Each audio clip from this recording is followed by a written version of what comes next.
Muy buenas tardes. Estoy por platicar nuevamente con el arquitecto Julio Glockner Rosains y en esta ocasión nos acompaña el ingeniero Manuel González. Julio Glockner, como se dijo en la entrevista anterior, pues es un antropólogo muy destacado en México, egresado de la Escuela Nacional de Antropología e Historia. En aquel entonces nos decía, esta escuela estaba operando en el Museo de Antropología e Historia en Chapultepec, ahora está en Periférico Sur. Y el ingeniero Manuel González es un ingeniero químico egresado de la Universidad Autónoma de Puebla, poblano, y muy inquieto. Él es empresario, un empresario progresista, un empresario que le preocupa el país. Y pues bueno, sin mayor preámbulo, les propongo, Julio, Manuel, dividir la entrevista en dos grandes bloques. La primera parte, digamos, dedicarle algunos minutos a platicar sobre política en general, sobre lo que está pasando según nuestro punto de vista, según el punto de vista de ustedes, fundamentalmente. Yo soy entrevistador, no opinador. ¿Qué está pasando en este país y cómo ven el futuro inmediato?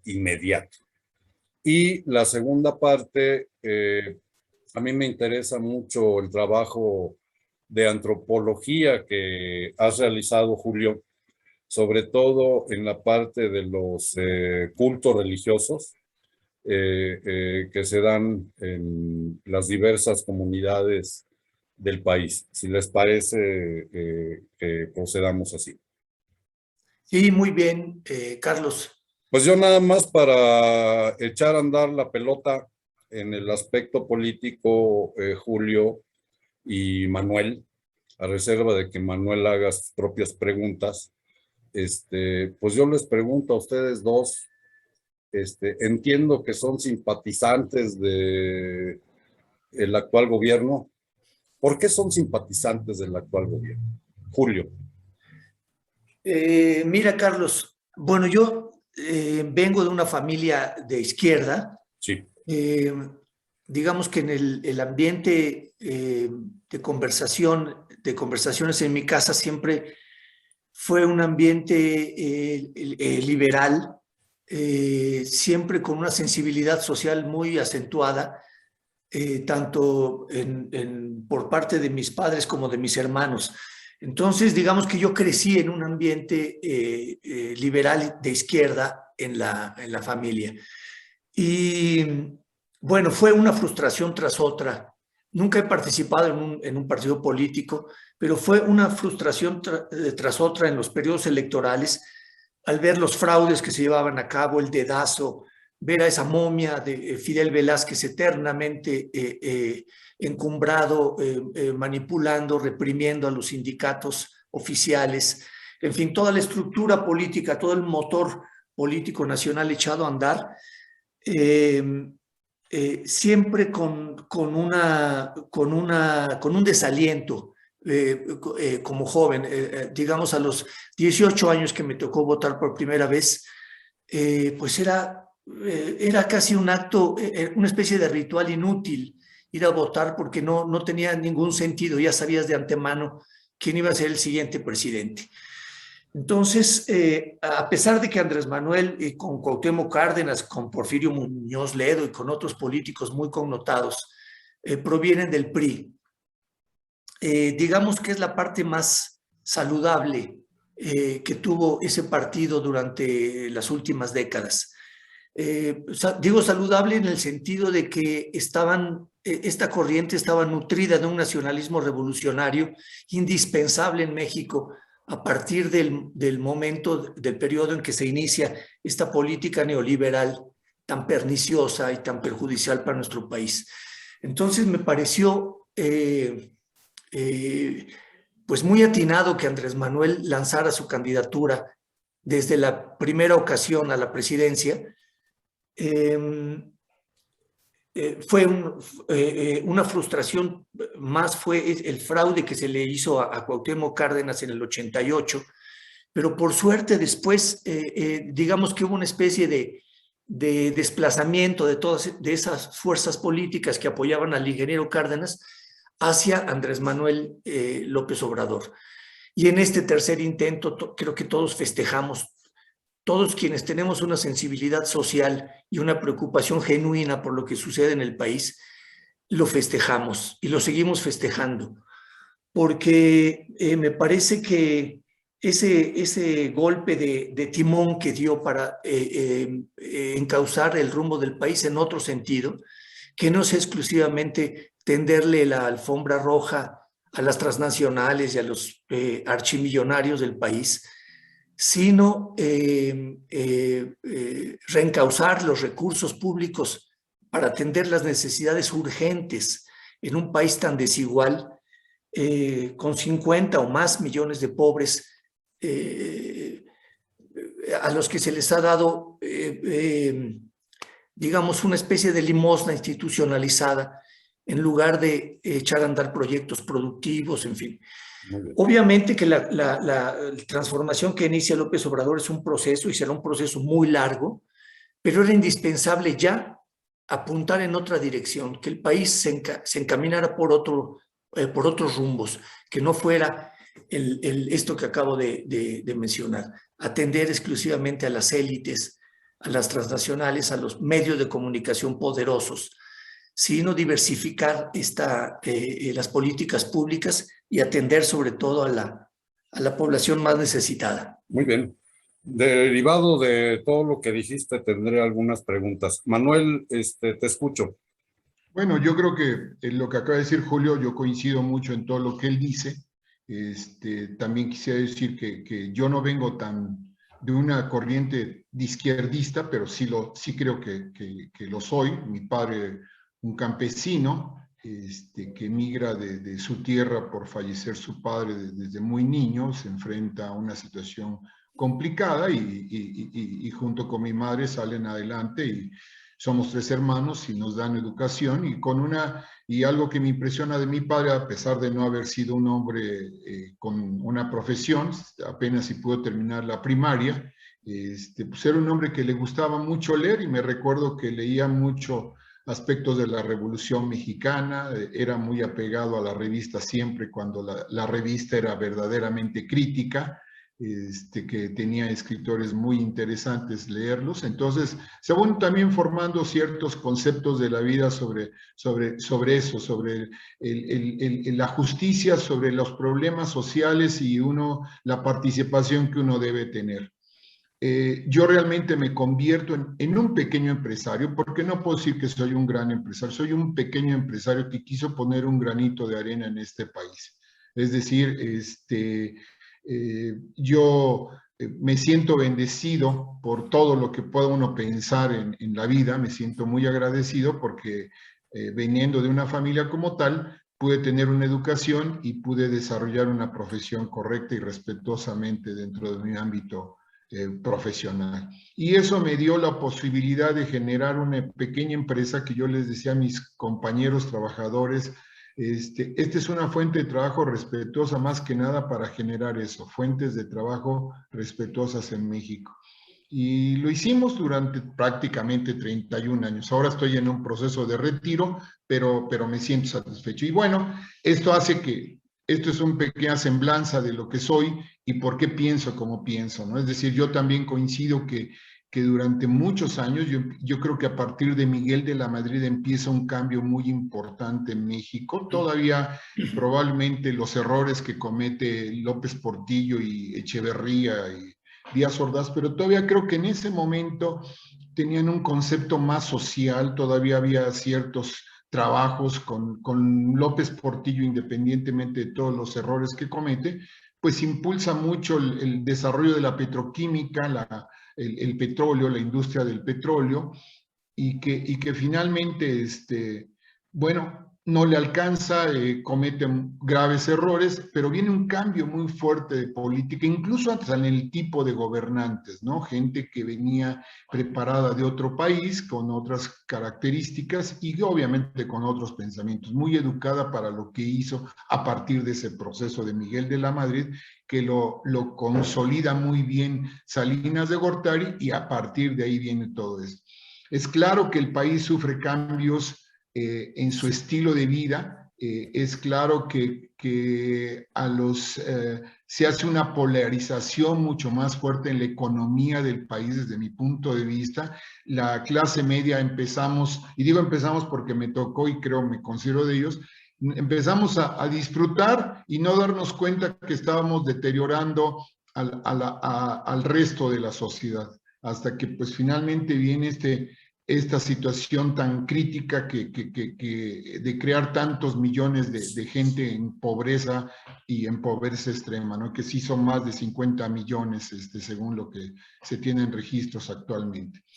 López Obrador me parece un hombre muy idealista, un hombre que tiene un concepto que cree en lo que está haciendo, es un luchador que indiscutiblemente podrá tener muchos defectos, podrá criticársele muchas decisiones, pero sin embargo creo que sí está luchando honestamente. Es un hombre que tiene una gran honestidad en su trabajo, en lo que él cree, y está intentándolo hacer. ¿Hasta dónde le va a alcanzar? Ese es el gran problema, ¿no? Y yo creo que ahí viene el trabajo que todos en la sociedad deberíamos de entender y que deberíamos de apoyar, pero de que está luchando, lo está haciendo, y que esperemos que se dé por lo menos lo que él dice, dar los cimientos suficientes para empezar esta gran transformación que pide el país, ¿no? Yo creo que eso es, y ojalá que así se dé, y ese es mi concepto con respecto a él, y por eso no soy, como dirían,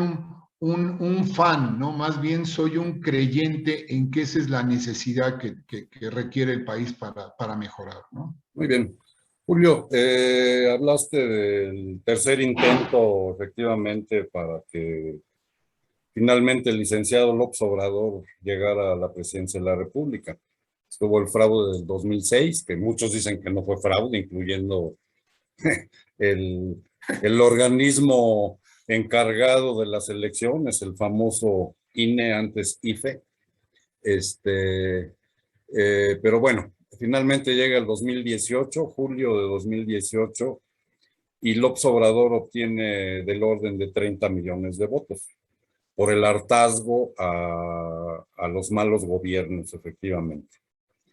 De esos 30 millones de votos, a 3 años de haber tomado posesión, Julio, ¿cuántos crees que, dado su estilo de gobernar y de comportarse, de dar sus mensajes diarios en la mañanera, se han perdido, según tu punto de vista? Bueno, no sé si se hayan perdido o se hayan mantenido. Eso creo que lo veremos pronto si se lleva a cabo esa consulta. Las encuestas dicen que sigue muy arriba. Sí. Pero perdón, sí, que te interrumpa tantito. Mucha gente dice que votó por López Obrador y que está arrepentida de haber votado por López Obrador. ¿Qué dices al respecto? Mira, yo creo que esta es una opinión, sí, efectivamente muy extendida en un sector de la sociedad, entre la clase media, que de pronto no sé exactamente qué imaginaban.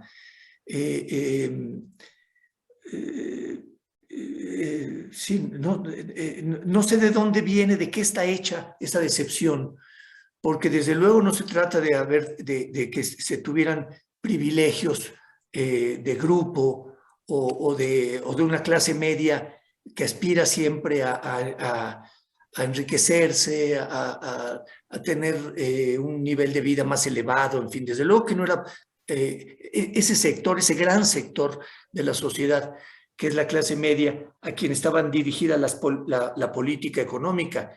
Desde luego que la política económica tiene que estar dirigida a la gente, a los pobres, Este lema de primero los pobres, por el bien de todos, primero los pobres, es clave, lo está diciendo a los cuatro vientos, recorriendo todos los municipios del país, se reiteró esto, no sé de dónde viene la decepción. Hay algunos grupos que están decepcionados, por ejemplo, porque no asume una posición clara, definida en temas como el aborto, por ejemplo, o el feminismo, Sí. en fin. Pero yo coincido... La diversidad sexual, etcétera. La diversidad sexual, yo coincido con el presidente en que finalmente son temas secundarios. Y tengo la idea de que él siempre propuso que estos temas se trataran y se resolvieran mediante consultas ciudadanas. Fíjate que yo participé en el 2006, me parece que sí, cuando surgió por primera vez la idea de la República Amorosa. Me invitaron a participar. Entonces nos reuníamos en México en la casa de Laura Esquivel. Estaba, alguna vez fue Muñoz Ledo, estaba el gran antropólogo que falleció hace poco, Alfredo López Austin, un psiquiatra, Ernesto Lamoglia, Jesús Ramírez venía a estas reuniones, en fin. Y cuando yo propuse que debíamos tratar el tema de las drogas como un tema fundamental para ir reflexionando sobre el tema del narcotráfico, como que se acalambraron un poco.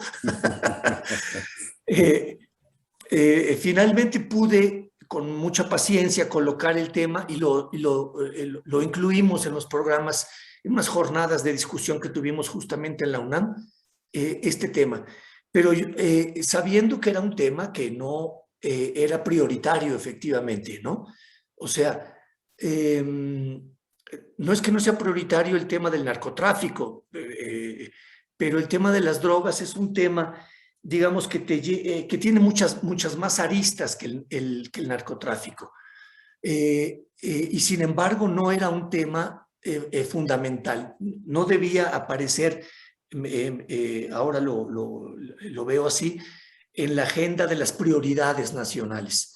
O sea, porque finalmente tanto el narcotráfico como las adicciones, las drogas, en tanto que generan adicciones, deben ser temas tratados, y me parece que López Obrador lo ha hecho correctamente, atacando de fondo el asunto del desempleo. O sea, cuando la juventud está ocupada haciendo deporte, estudiando, en eventos culturales, en fin, difícilmente tiene la tentación de entrar en el circuito de la delincuencia organizada o en el circuito de las adicciones.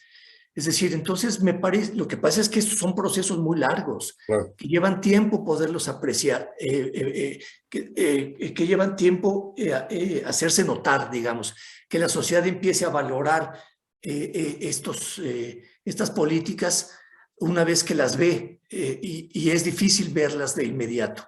Son procesos largos.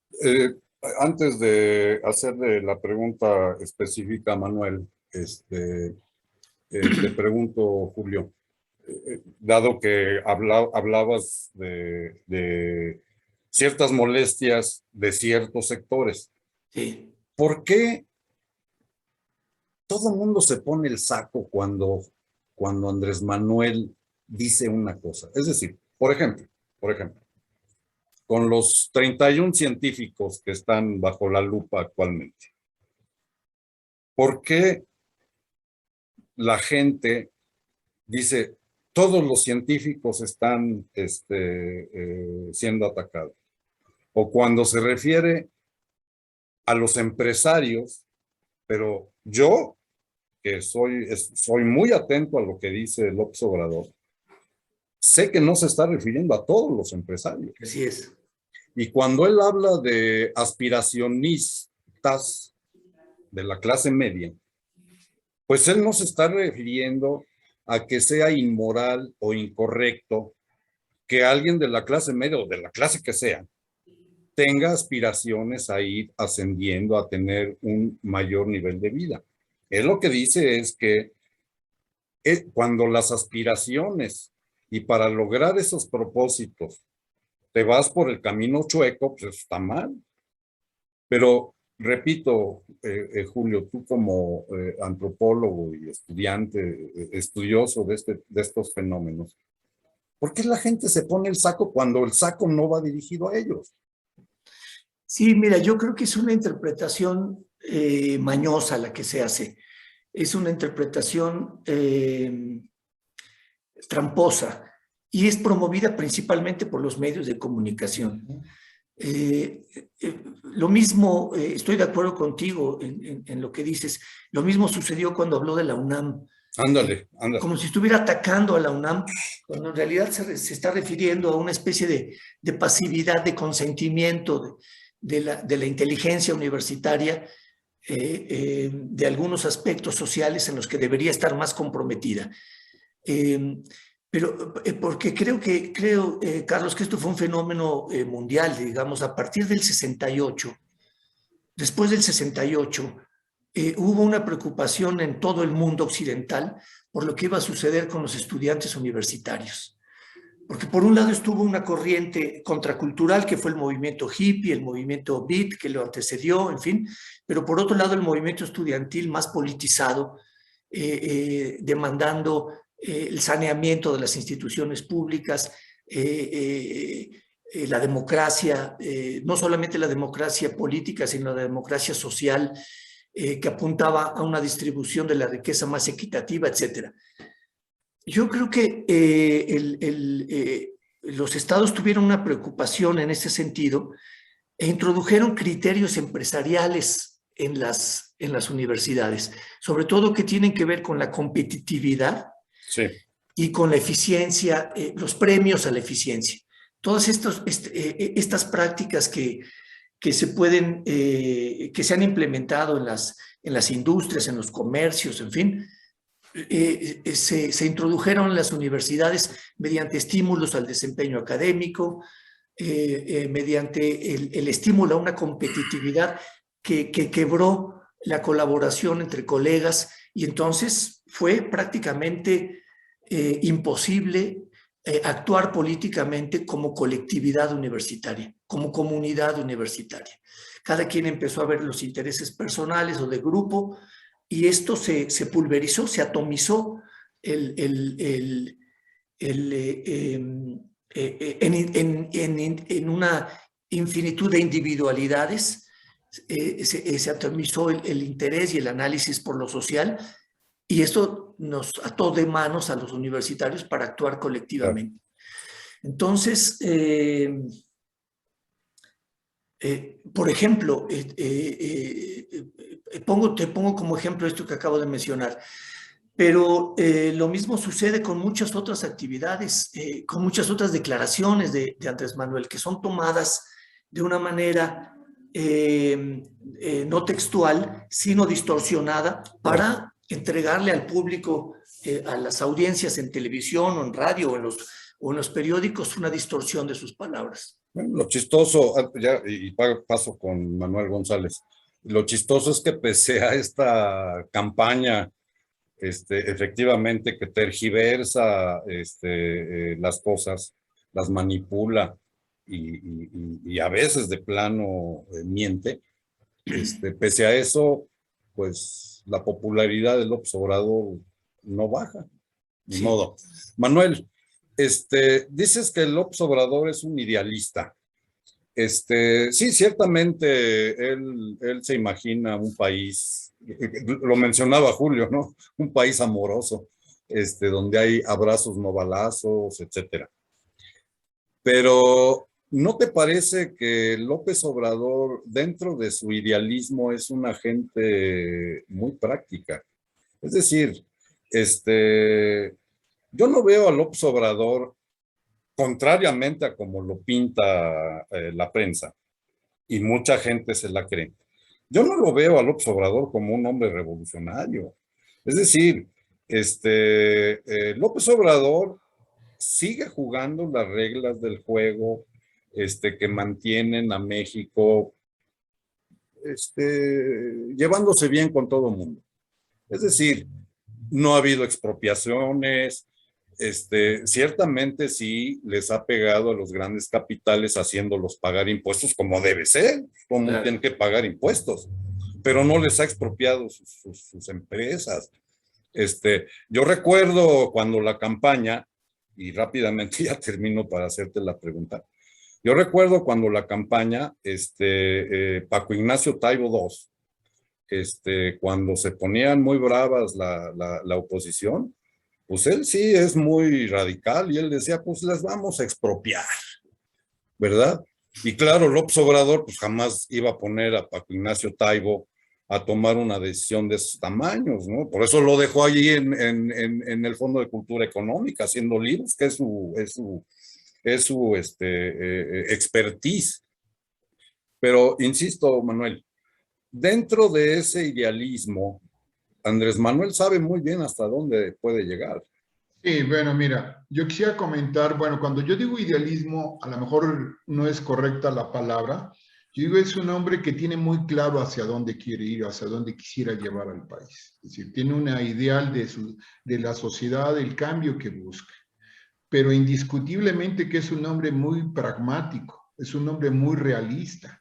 Él sabe, y mencionábamos ahorita en lo que decía Julio y lo que tú comentabas, por ejemplo, cuando habla de los empresarios, Sí.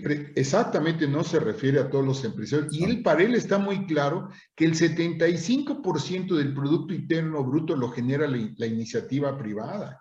Entonces, no puedes poner en una situación de conflicto al país, Claro. por más ideales que tengas. Entonces, tiene que buscar de qué manera llega a ciertos acuerdos que le permitan seguir en ese rumbo de transformación, pero sin afectar económicamente o severamente al país, porque sabe que tiene amarradas las manos. Yo me recuerdo una entrevista que le hace Leo Zuckerman a Correa, y estoy hablando de Leo Zuckerman que va en contra de López Obrador, pero se enfrenta a Correa, a mí me parece un tipo muy inteligente, y le dice, hablan algo así que hasta dónde puede llegar un presidente, y le contesta a Correa, el presidente llega hasta donde sus posibilidades se lo permiten, pero realmente los poderes están en la parte económica y en la parte de la información. Esos son los que están manejando fuertemente esos poderes.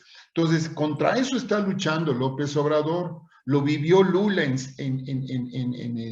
Brasil, y Lula, ahí está el documental de Al filo de la democracia que pasan, dice al final cuando le dicen, ¿y qué hubiera hecho usted diferente? Dice, hubiera yo regulado la prensa, dice, porque la prensa fue algo que lo acabó a él. No tuvo la capacidad. Yo creo que de ahí López Obrador tiene todas las mañaneras, que en algunos momentos puede sonar rijoso, pero es una forma de comunicarse, porque ahí sí, yo creo que lamentablemente los medios o los medios oficiales, llamemos, no sé hasta dónde pueda ser Notimex o todos los elementos con los que cuenta López Obrador, y mismo Morena, porque yo creo que Morena se ha quedado chico y esos medios en el apoyo a López Obrador para clarificar todas estas inquietudes. Un tema muy interesante que a mí me llamó mucho la atención y que, bueno, leyendo el libro de López Obrador a mitad del camino, que acaba de editar, Sí. menciona cuando habla de las universidades, ¿no? De ese acomodamiento que hubo en la UNAM, de esa falta de crítica a los hechos que sucedían y que parecían dormidos, ¿no? La sociedad estudiantil, y eso no solamente es en el caso de la UNAM, yo creo que el caso de la UAP es otro caso igual, el caso de la Universidad de Guadalajara, perdón, de Oaxaca, que me refiero a las universidades más activas en aspectos sociales, izquierdistas, ¿no? Pero se apagaron. Decía, hablaba Julio sobre el movimiento 68. Yo tengo una teoría ahí sobre el movimiento del 68, que sí hay una inquietud social de la juventud en muchos aspectos, cultural, social, de cambio, de formas de vida, Y precisamente ahí yo creo que a los grupos de poder se dan cuenta que se estaba generando una juventud muy crítica, muy luchona, que no estaba de acuerdo con la forma en cómo se estaban llevando las cosas en el mundo. Y empiezan a hacer cambios en la forma de entonces cómo educar y cómo manejar a los jóvenes. Y aquí están los resultados. Tenemos universidades verdaderamente pasivas, que se acomodan muy sabrosamente y poco críticas. Y yo creo que eso es la pérdida, esa es la crítica fuerte. Comentaba yo con una conocida que ella está estudiando ahorita su doctorado en el medio ambiente, es bióloga ella, y criticaba a López Obrador porque ella mencionaba que no se están atendiendo asuntos correctos en lo que es la construcción del Tren Maya, que se está afectando el medio ambiente y que son aspectos que como eso y muchos más, según ella decía, afectaban. Yo le decía, mira, yo no puedo comentar tan profundamente esos temas porque no soy un experto en eso, pero aquí es donde yo vuelvo a insistir. Si algo tienen las universidades o deberían de tener como un objetivo común todas las universidades privadas y particulares, es generar una educación que permita formar una mejor sociedad de futuro. Es decir, que esa educación sirva para ser mejores ciudadanos, mejores profesionistas, humanos y conscientes de lo que van a participar en este planeta. Entonces, le digo, si vas con ese concepto, que yo creo que debería de ser ese, entonces, ¿por qué las universidades que tienen todo el talento, todo el conocimiento, no se unen y le presentan a López Obrador propuestas alternativas a lo que creen que esté haciendo mal?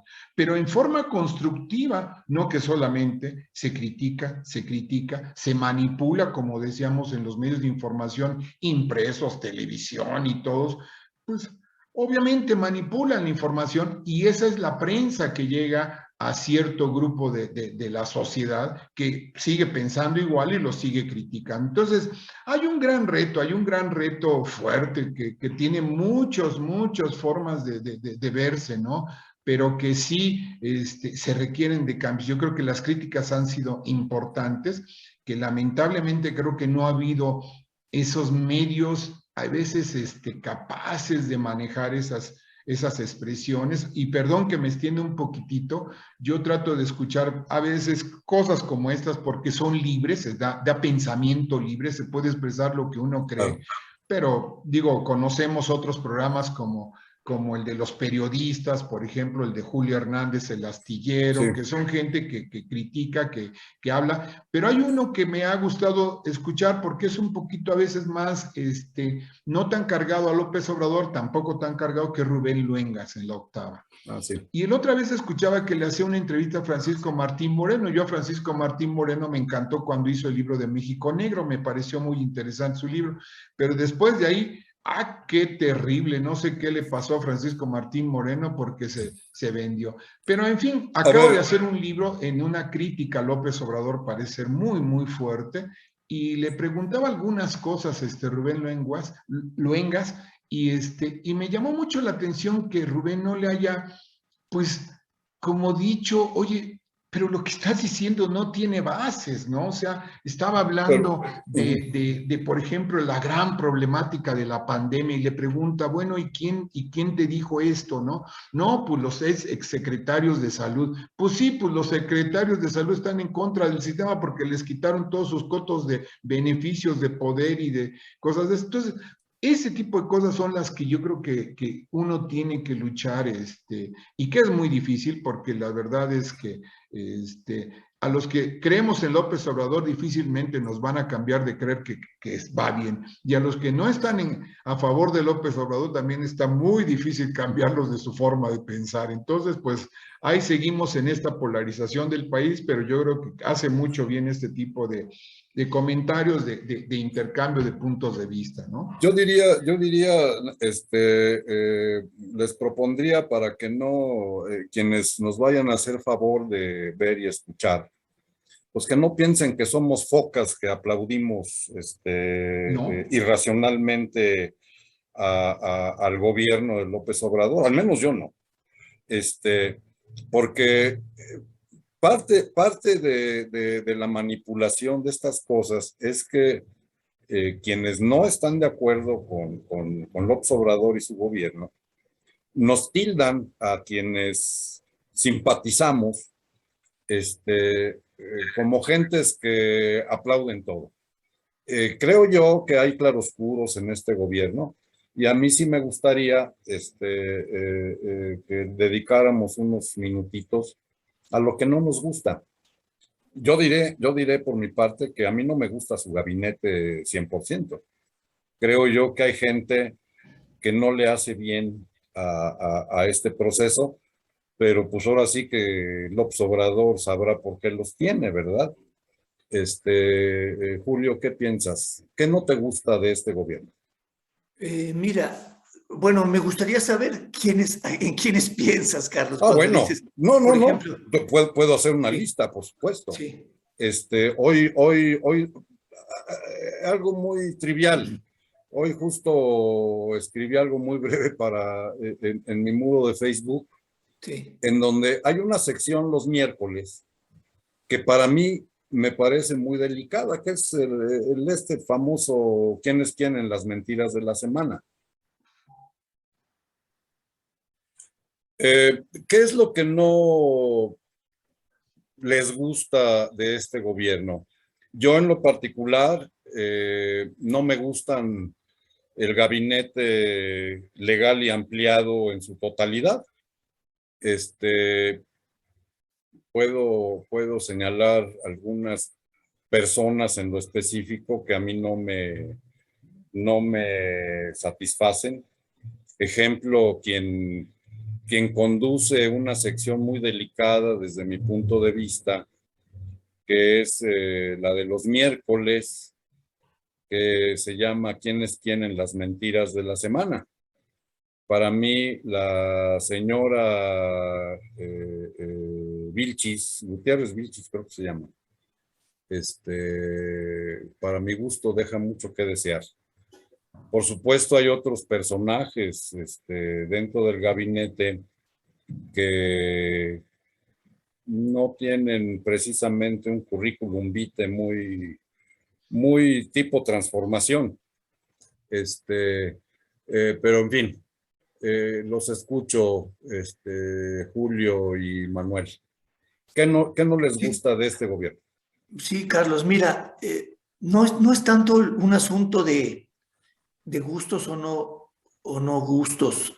Yo no lo plantearía así, sino me parece que la dificultad que tiene Andrés Manuel para conservar equilibrios y no acentuar los conflictos que ya de por sí su sola llegada a la presidencia desató.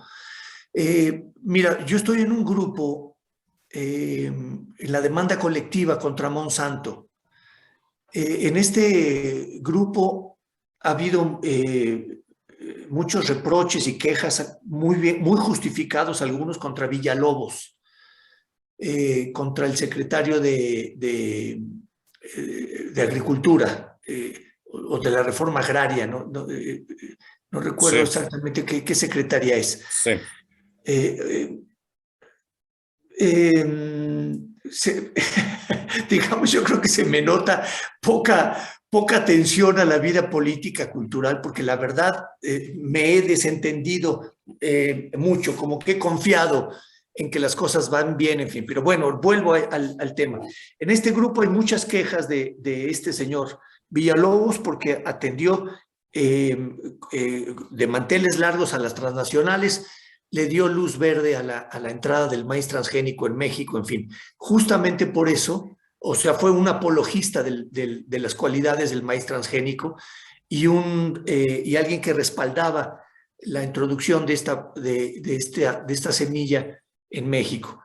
Justamente por eso se formó la demanda colectiva. Llevamos más de 7 años que los tribunales federales nos dieron la razón, está el juicio en curso y está de momento prohibido, digamos así, la siembra de maíz transgénico. También había muchas quejas contra Romo. Sí. Bueno, voy primero para esto, para esta parte. Yo creo que Villalobos tiene un jefe y hasta este momento, que es Andrés Manuel, y hasta este momento no ha actuado, me parece, de una manera que vaya en contra del interés nacional en un tema tan delicado como es el maíz. México es quizá el único país en el mundo que consume directamente el maíz en forma masiva. Está en las raíces culturales de nuestra nación desde la época prehispánica, desde hace miles de años, el cultivo y el consumo de maíz. De manera que era un negocio jugosísimo para estas empresas introducir el transgénico, porque queda patentado, después cobran a los campesinos la utilización de esta semilla patentada por ellos, y entonces imagínate, es un negocio inconmensurable. Bueno, pero te digo, él tiene un jefe y no he visto que se salga del huacal. O sea, esos temores que había en un principio por parte de algunos colegas miembros de este grupo, yo creo que se han ido desvaneciendo. Y luego este otro empresario, Romo, que me parece, mucha gente se quejaba, gente de izquierda, excomunistas sobre todo, se quejaban por ver a unos empresarios en el gabinete. Yo creo que esto es un prejuicio pues realmente muy infantil. Es decir, primero porque Andrés Manuel nunca habló de la instauración de una economía socialista en México. Más bien ha ido por el lado de una economía mixta, en donde se combine el capital privado con las responsabilidades que el Estado debe asumir para salvaguardar la soberanía nacional en temas tan delicados como el petróleo, como la producción de alimentos, las energías como el campo energético, como la electricidad, etcétera. Yo creo que son sectores claves que sí tienen que estar en manos del Estado, es decir, de la sociedad, del Estado como representante de la nación, y no en manos privadas.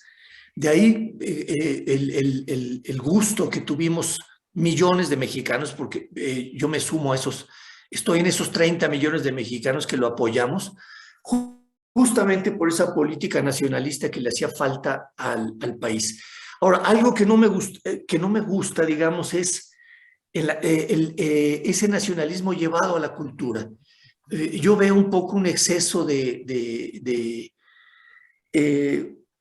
creo que es necesario también, políticamente necesario que coloque a las figuras, a los héroes nacionales, tantos eventos cívicos, en fin, para crear para acentuar, para apuntalar, digamos, estas políticas nacionalistas.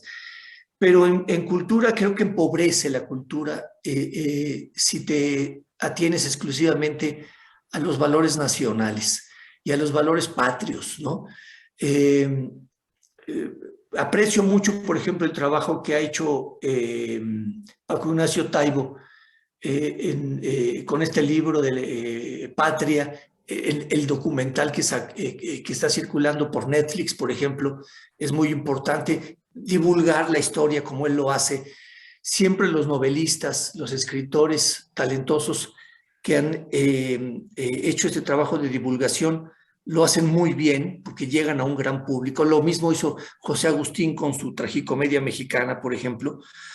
Pero eso tiene un límite. Es decir, no debemos atenernos exclusivamente al talento nacional porque eso empobrece la cultura enormemente. Siempre es muy importante la retroalimentación con otras naciones, con otros valores, en todos los campos culturales, en el cine, la literatura, el teatro, la música, etcétera. Y no estarnos mirando el ombligo cultural eternamente. Y eso es una vocación de México que los mexicanos tenemos y que ha sido propiciada por el Estado, porque se ha creado en México una indianidad postiza.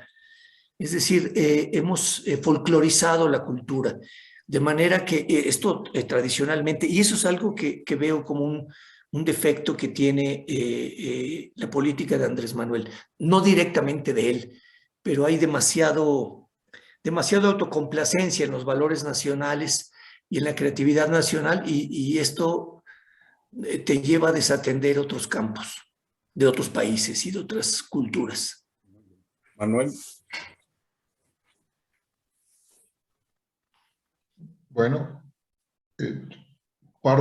doy mi punto de vista, porque creo que algo está pasando ahí con el internet, que no te escucho bien, Carlitos, pero desde mi punto de vista, a mí no me gusta, por ejemplo, no tanto como los personajes en los gabinetes, ¿no? O en el gabinete, pero hay creo que funciones que no han dejado mucho que desear o se están quedando cortas. Una de ellas, y creo que hubo una llamada de atención de apenas López Obrador con respecto a lo que es la distribución de medicamentos, que entiendo que es parte del proceso que lleva a la gente esta que dirige el INSABI. Escuchaba yo la otra vez una entrevista que le hacían a su director y decía que esto ha sido un proceso lento, largo, logístico y que todavía piensa que va a llevar como año, año y medio. Lo cual me parece que ahí sí debería de exigir un poco más de resultados en ese sentido. Pero también, y así como eso, pues creo que puede existir algunos otros elementos que no estén cumpliendo con las expectativas que en un momento dado, más bien, a lo mejor incluso López Obrador y la sociedad misma nos hemos hecho, pero que también hay una gran realidad, no hay mucho de dónde apoyarse. Hay un elemento en contra que es todo el sistema que está perfectamente diseñado, estructurado para obstaculizar, ¿no? Y para tratar de que las cosas no funcionen y tratar de demeritar el esfuerzo que se haga. Entonces, todo eso, pues hace que tengas que buscar personajes o personas que tengan esas habilidades y capacidades para poder enfrentar esos grandes retos. Yo les ponía algún ejemplo, había una gran crítica sobre Manuel Bartlett en Comisión Federal de Electricidad, se le ha criticado mucho. Exactamente. Pero decía yo, bueno, yo creo que el licenciado Bartlett se enfrenta a un gran reto que poca gente tiene las capacidades o el conocimiento, la experiencia para poderlo enfrentar sin caer en errores que puedan dañar mucho más a todo lo que se está buscando. Entonces, necesita una gente que tenga esa gran experiencia, por no decir ese gran colmillo que pueda tener el licenciado Bartlett, ¿no? Justamente. Y yo le decía, podían poner a un ingeniero muy... Adelante, ¿Perdón? adelante, Manuel. No te escuché, por ahí como que se... Ah, sí. Y por ahí les decía yo, podía poner a personas muy capaces, pero sin esas experiencias y que no entienden también esos manejos de la política. Entonces yo creo que precisamente ahí es donde yo sí digo que López Obrador es pragmático, en donde consciente está de las limitantes, de las posibilidades y que tiene que hacer ciertas cosas que a lo mejor no nos gustan, pero que en el objetivo final que busca, pues le pueden dar mejores resultados, ¿no? Y así yo creo que hay ejemplos de eso mismo, ¿no? Yo creo que lo que tú decías de la señorita esta que hace lo de quién es quién en las noticias, sí le falta cancha, le falta experiencia, incluso a lo mejor le falta capacidad para poder ser mucho más objetiva, más clara, más precisa, porque ya ha tenido 2, 3 tropiezos ahí que le han puesto, que se ha visto mal, pero que tiene que hacerlo, es parte de un proceso de crecimiento y desarrollo de todos los elementos con los que cuenta, ¿no? Y yo lo que les decía a las personas que critican, les digo, miren, yo creo que acá hay otra gran ventaja en lo que estamos viviendo actualmente. Hay una posibilidad de crítica importante al gobierno actualmente, de todos los sectores, a favor o en contra, pero hay una gran posibilidad crítica. Eso es un hecho. Claro. Entonces, ojalá que eso no se nos quite. Ojalá que seamos igual de demandantes y críticos con los gobiernos y no solamente con un presidente, sino con un gobernador, un presidente municipal, con todos ellos, ¿no? Porque sí se necesita. Es decir, necesitamos tener mucho más conciencia y mucha más crítica de lo que se busca como país. Pensar, como decía Julio, en el principio que López Obrador planteó, primero los pobres, primero el beneficio de los más afectados, primero esa gente que ha sido olvidada. Ahí es donde está el gran reto, y ahí es donde todos debemos de estar pensando en qué vamos a hacer para tener una sociedad mucho más justa. Es increíble, increíble escuchar a dirigentes, por ejemplo, del PAN, que ahora como no se salieron con la suya del presupuesto, en la aprobación del presupuesto, digan, pues como no nos hicieron caso, ahora ni crean que va a pasar la reforma eléctrica, ¿no? Dice uno, ¿qué tiene que ver? Oye, este es un beneficio de país, tienes que pensar más en el país, en la sociedad, más que en que no cumpliste tu capricho, ahora me desquito como niño, ¿no? Entonces, ¿de qué estamos hablando? Entonces, esa es la calidad de la política, esa es la calidad de la gente que está ahí, y esa es la que tiene que cambiar, y ese es el gran reto de esta sociedad, es el gran reto de las universidades. Y yo creo que ahí viene esa crítica a las universidades, es decir, señores, dense una sacudida y generen jóvenes mucho más conscientes de la sociedad. Yo les decía que una propuesta que yo sería concreta al gobierno es un ejemplo que tienen los judíos con los famosos kibutz. A los jóvenes a cierta edad tienen que trabajar un año en los kibutz para el beneficio de la sociedad. Yo lo haría igual acá. Es decir, los jóvenes aquí, creo que lo hacemos en cuarto año de la carrera o en tercer año podemos ya hacer nuestro servicio social, nos deberían demandar verdaderamente a las comunidades a hacer trabajo verdaderamente social y ayudar a que este país mejore. Es decir, estructurar todo un proceso en donde todos los que estudian verdaderamente hagan un trabajo social y en eso incluir la parte cultural que es bastante importante, lo que menciona Julio. No puedes crecer en una parte y no crecer en la otra. Tiene que ser un crecimiento integral, cultural, económico, de conocimiento, educativo. Yo creo que hay una gran tarea.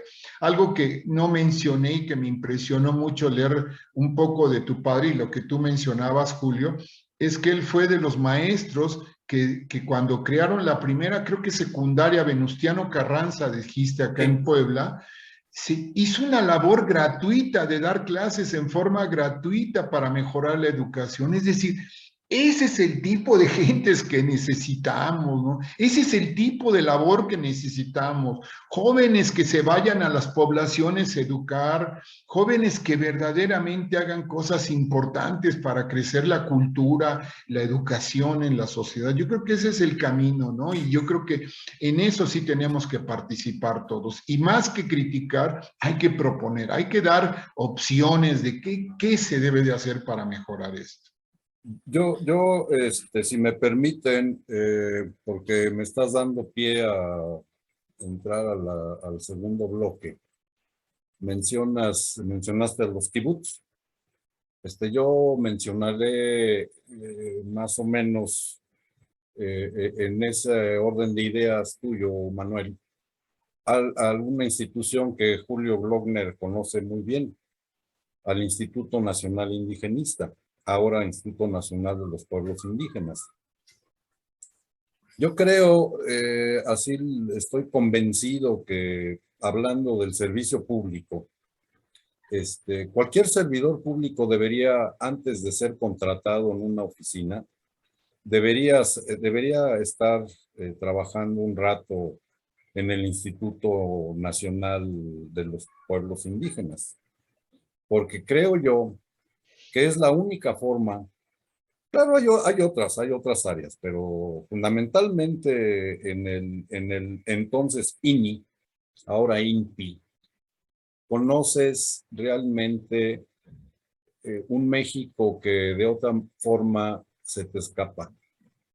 A los citadinos, nuestro mundo es muy pequeño y realmente el mundo es mucho más grande y con muchos problemas. ¿No es así, Julio? Sí, así es, Carlos. Mira, quisiera nada más hacer un comentario en relación a lo que dijo Manuel. En la universidad, en la UAP, hay desde hace ya varios años, décadas tal vez, creo que sí son 20, 25 años los que ha cumplido, un programa de alfabetización de adultos impulsado desde el CUPREDER por Aurelio Fernández. Es realmente admirable el trabajo que han hecho, porque han logrado que jóvenes de preparatoria, sobre todo, o de los primeros semestres de alguna carrera, se organicen durante el verano para ir a comunidades indígenas a alfabetizar adultos. Okay. Ellos trabajan con el método de Freire, de Paulo Freire, que es un método que vincula directamente las actividades de la comunidad con el aprendizaje. Entonces, en este sentido, nuestra universidad tiene, por desgracia, solamente este organismo, esta unidad académica aplicada a esto, pero sí, en las demás facultades tendría que tener un carácter más orgánico, más bien articulado en medicina, en ingeniería, en fin, y prestar este servicio social de una manera más generosa y más organizada, que no sean solamente individuos que van a incorporarse a la vida comunitaria, sobre todo en el medio rural, sino planearlo de una manera más orgánica. En fin, es una tarea que ojalá asuma la próxima rectora en nuestra universidad y termine con esta indolencia y esta indiferencia que hubo en la UAP en las rectorías anteriores. Y yo creería, perdóname Julio, que no solamente es la Universidad de Puebla, es en general en todas las universidades. Sí, es cierto. Hacer un proyecto, ¿no? Digo, yo creo que alguien decía, una gran diferencia que tiene el capitalismo con el socialismo, comunismo, es que los capitalistas tienen muy claro su objetivo, Así es hacer dinero, hacer dinero a costa de lo que sea. Sí. Y en cambio el socialismo y el comunismo tienen tantas vertientes y a veces nos perdemos en tantos puntos de vista y en que yo creo esto y yo creo que el otro y no llegamos a coincidir y se van diluyendo esas buenas ideas, porque son buenas, pero que lamentablemente no concretan en algo. Y yo creo que aquí hay un elemento básico, ¿no? Es decir, la educación para mí, los jóvenes son los elementos que deben de tener esa conciencia. Lo que tú decías al Instituto Indigenista, no necesitan, simplemente con que los lleves a las comunidades, los lleves a las fábricas. Digo, el convivir, por ejemplo, yo que soy ingeniero, trabajé muchos años en las fábricas y yo les puedo decir mis respetos para todos los obreros. Para mí eran los héroes nacionales, gente que ganaba sueldos bajos, tristemente, porque lamentablemente en México el trabajador gana muy poco, tenían que trasladarse desde sus hogares desde las 5 de la mañana para entrar a las 7 de la mañana a su lugar de trabajo, salir a las 3 de la tarde medio mal comidos para irse a su casa y llegar a las 5 o 6 de la tarde, con un sueldo raquítico. Entonces, yo creo que hay muchos elementos donde sí se crea conciencia social y eso es ahí donde tienen que estar las universidades, es ahí donde tienen que estar las nuevas generaciones para crear los nuevos políticos, los nuevos médicos, los nuevos profesores de cultura, en fin, todo, que tengan conciencia de lo que estamos, ¿no? De lo que tenemos y lo que necesitamos, ¿no? Temas hay para platicar 3 días seguidos. Nada más una aclaración. Yo mencioné algo así como un requisito para ocupar un cargo público, el hecho de pasar por el INI o el INPI. Por supuesto que como sociedad, Manuel, hay muchas maneras de empaparte de los problemas nacionales. Dado que tocamos el indigenismo, Julio Glockner, ¿por qué no pasamos ahora al segundo paquete? Sí. Me llamó mucho la atención el título de uno de tus libros que no he leído, algo así como cuáles son los ritos que están asociados en la comunidad cercana al Popocatépetl y al Iztaccíhuatl. ¿Por qué no nos platicas un poquito de esto, Julio? Sí, Carlos, mira, fue una investigación que me llevó mucho tiempo. Yo estaba trabajando a finales de la década de los 80, estaba por iniciar un trabajo sobre la piratería en el Caribe, donde había una hermandad, se llamaba los Hermanos de la Costa, en el norte de Haití, una pequeña isla que en el siglo XVII y XVIII estuvo habitada sobre todo por franceses y holandeses que asaltaban los barcos, los galeones españoles, en fin. Estaba por iniciar ese trabajo cuando justamente Aurelio Fernández y Alejandro Rivera, dos colegas universitarios, me invitaron a ir a una ceremonia a la que ellos asistirían por primera vez también en el pueblo de Santiago Xalitzintla, con el pedidor de lluvia de Xalitzintla. Esto fue en el 2 y el 3 de mayo de 1989. Okay. Y yo me quedé tan conmovido y tan atrapado por la ceremonia que presencié, que me quedé pues alrededor de una década trabajando tanto en Puebla como en el estado de Morelos y en el estado de México este tema. Escribí un montón de artículos, ponencias en congresos y 2 libros.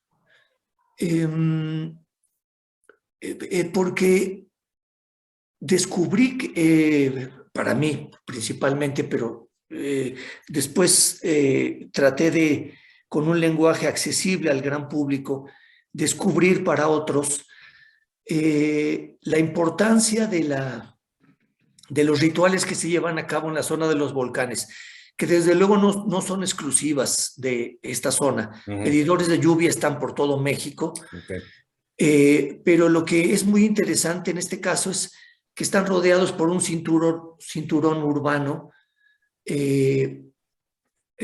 por un cinturón de modernidad que tiene otros valores influenciados por la cultura occidental sobre todo, y sin embargo estas tradiciones han persistido durante siglos, mezcladas con el catolicismo traído por los españoles. Pero el hecho de que la ritualidad se lleve a cabo, se dispare, digamos así, en función de revelaciones en sueños, esto es un rasgo mesoamericano. Resulta que los volcanes aparecen en sueños de los pedidores de lluvia a raíz de una enfermedad o que un rayo los haya golpeado, sobre todo a través de estos 2 factores, la enfermedad y el golpe de un rayo. Esto les da la categoría de estar endonados, es decir, de recibir un don desde el cielo, recibir poderes celestiales que les permiten una comunicación, ya sea en sueños o una comunicación ritual durante la vigilia, con espíritus que habitan la naturaleza. Es decir, la idea central de la cosmovisión nahua consiste en que el mundo material no solamente es un mundo material, sino es un mundo en el que está habitado por espíritus, por entidades anímicas espirituales, con las cuales es posible establecer una comunicación y un intercambio de dones. Entonces, los rituales consisten sobre todo en una relación de reciprocidad. Al tratarse de comunidades agrícolas, lo que estas comunidades obtienen, los beneficios que obtienen en la milpa, en el bosque, cortando madera, el agua que está en los nacimientos, en los manantiales, etcétera, es retribuido a la naturaleza misma mediante ofrendas. Por ejemplo, levantar una cosecha, se ofrecen las primicias a las deidades espirituales que están presididas sobre todo por los grandes volcanes, es decir, por el Popocatépetl y la Iztaccíhuatl, que se representan personificados porque aparecen en sueños personificados. Aparecen como Gregorio y como Rosita, o como Manuelita Iztaccíhuatl. Entonces, bueno, publicamos un primer artículo en el 89, justamente esto dio origen a la Jornada de Oriente, aunque Carlos Payán lo publicó también en la Jornada Nacional. Y a partir de entonces comenzó a socializarse este término de Gregorio Chino Popocatépetl, que luego hasta Carlos Loret de Mola lo decía en sus programas en la mañana. Pero esta idea fue de don Antonio Analco, el tiempero de Xalitzintla, porque él lo vivió y lo sigue viviendo intensamente. Tiene este vínculo ritual con el volcán y mantiene hasta la fecha esta relación de reciprocidad, él y las comunidades que los acompañan. Es un fenómeno muy, pues muy interesante porque está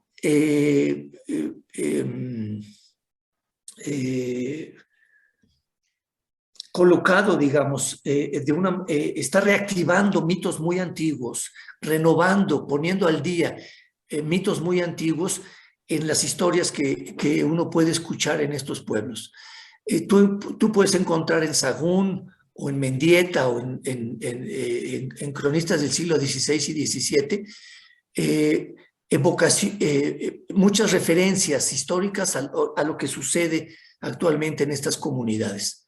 Es una actividad que te aproxima de una manera reverencial a la naturaleza y por lo tanto de una manera en la que tienes en consideración todo este mundo, vegetal, animal,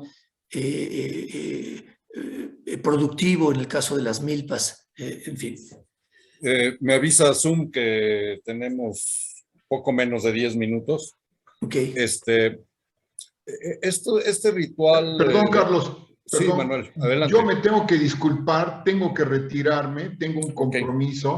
Okay. Lamento mucho porque está bien interesante lo que está comentando Julio. Me hice una lista de libros, no he tenido el gusto de leer alguno de ellos, pero ya me comprometo a que lo voy a hacer porque vale la pena por lo que estoy escuchando. Julio, ha sido un gran gusto poder dialogar contigo un poquitito, conocerte un poco más y mucho éxito en lo que sigas haciendo. Y gracias, Carlos. Igualmente, Manuel, un abrazo. Gracias. Gracias, Manuel. Muy amables a todos. Platicamos muchas gracias. Pronto. Sí, gracias. Hasta luego. Hasta luego. Julio, este ritual del Popo y la Iztaccíhuatl, ¿se da en alguna temporada del año o es a lo largo del año? No, son fiestas que bueno, en cada pueblo se lleva a cabo de una manera distinta. Sí. En Santiago Xalitzintla está dividido en 3 fechas importantes. El 2 de febrero se llevan a bendecir las semillas a la iglesia el día de la Candelaria, como una anticipación del ciclo agrícola, como el arranque, digamos, del ciclo agrícola. Enseguida, el 2 y el 3 de mayo, se sube tanto al Popocatépetl como a la... no, perdón, antes de mayo está marzo. El 12 de marzo es el día de San Gregorio. Okay. Aunque ya no aparece en el calendario actual. ¿Es de los santos que dieron de baja? Sí, hay una docena de San Gregorios. Okay. Hay una docena de San Gregorios.